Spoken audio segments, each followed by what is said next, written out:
So the jungle drum started beating. So it made me think why clubs who are screwed stay screwed for so long.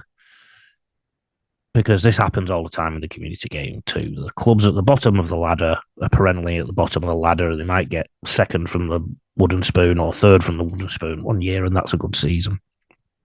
Well, of course, they're another club that picked an inexperienced coach. I spoke about Benji earlier.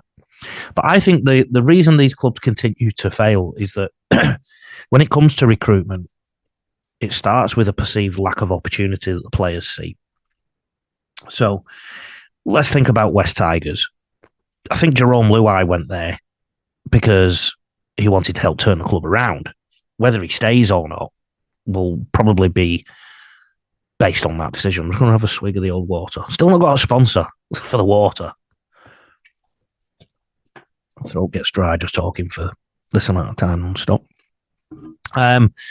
So perceived lack of opportunity. The same club has got rid of Lockie Galvin, or let go Lockie Galvin and Taryn De Silva, which I assume is that lack of opportunity thing. Clubs that fail have selfish people in there. They don't train when they're meant to train.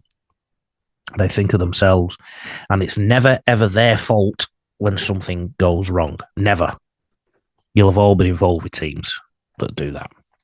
The people involved are not accountable for their mistakes. So if they lose a game, it'll be everybody else's mistake that was the problem, not theirs. They don't pay attention to the small things that go wrong. Okay, so in clubs that fail. So if they drop a ball, they sort of just go, oh yeah, we dropped the ball. If they miss a tackle, they go, oh yeah, we missed a tackle. Rather than thinking about the impact that little problem has on the bigger scale of things. A lack of commitment is always a problem. I tend to work with clubs that are in some trouble, and I notice all these things all the time. A fear of conflict. Now, conflict isn't bombs and guns. It's about saying to someone, you need to be better at this. It might come from the coach. It might come from another player. And it's a fear of having those tough conversations that is prevalent at a club that doesn't go very far perennially. And I think the key thing is there's no trust between the people.